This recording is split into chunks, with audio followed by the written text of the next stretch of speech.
terbaik. Saya ambil dua-duanya. Optik Melawai, when you expect the very best. Di hari Lebaran ini dengan program yang dilanjutkan dari program Nataru yang lalu, yaitu diskon harga tiket pesawat, kemudian penyelenggaraan kembali Harbolnas 2025, program Every Purchase is Cheap atau Epic Sales 2025, beli di Indonesia saja, yaitu diskon. Di tahun 2025 juga dilakukan diskon tarif tol dan stabilisasi harga pangan. Pagi ini kami melaksanakan high level meeting dari tim pengendalian inflasi pusat tahun 2025 dengan seluruh kementerian dan lembaga tim pengendali pusat inflasi. Saat ini dinamika global masih menjadi faktor yang akan turut mempengaruhi perkembangan ekonomi ke depan.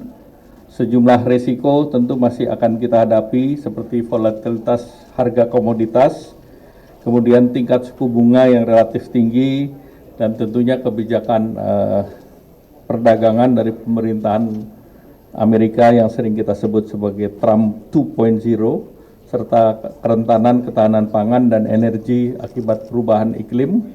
Nah, ini yang perlu kita perhatikan, terutama ini proyeksi ekonomi global tahun 2025 itu diperkirakan sekitar 3,2%, di bawah rata-rata historis.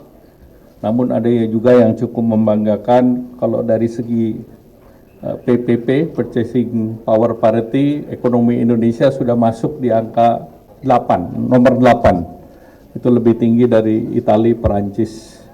Dan ini suatu capaian yang baik.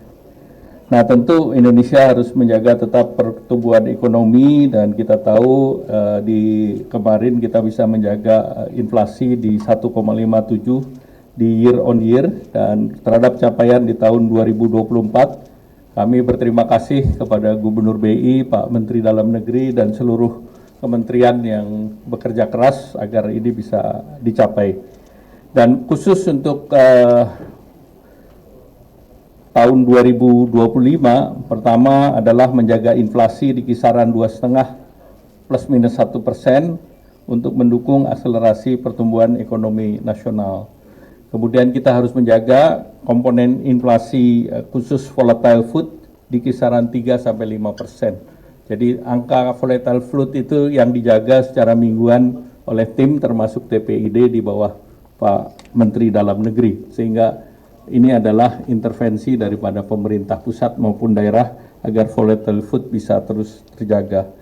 Dan ketiga, memperkuat koordinasi pusat daerah dalam peta jalan pengendalian inflasi 2025 dan 2027 dengan upaya yang pertama, memastikan keterjangkauan harga komoditas pangan dan tarif angkutan pada periode Hari Besar Keagamaan Nasional, juga termasuk di sini yang kita hadapi dalam waktu dekat adalah Idul Fitri. Yang kedua, peningkatan produktivitas pangan guna menjaga ketersediaan pasokan antar waktu dan antar wilayah. Yang ketiga, menjaga kelancaran distribusi pangan antar wilayah, terutama wilayah surplus menuju wilayah defisit. Yang keempat, memperkuat ketersediaan dan keandalan data pangan, serta memperkuat sinergi komunikasi untuk mengelola ekspektasi inflasi masyarakat. Dan rapat koordinasi pengendalian inflasi juga akan diadakan di tahun 2025 ini dengan tema produktivitas untuk ketahanan pangan dan stabilitas harga, dan waktunya direncanakan di akhir bulan Agustus dan akan dipimpin langsung oleh Bapak Presiden. Kemudian anggaran ketahanan pangan tahun 2025 untuk melindungi gejolak pangan dunia, pemerintah mengalokasikan 144,6 triliun yang akan dilakukan dengan berbagai strategi, yaitu diversifikasi pangan, stabilitas harga, dan peningkatan produktivitas petani. Kemudian dukungan APBN untuk ketahanan pangan juga diberikan melalui TKD dana alokasi khusus, seperti pembangunan jaringan irigasi, pembangunan jalan pertanian maupun non-fisik seperti pengarangan pangan lestari, kemudian pelayanan penyuluh pertanian dan puskeswan.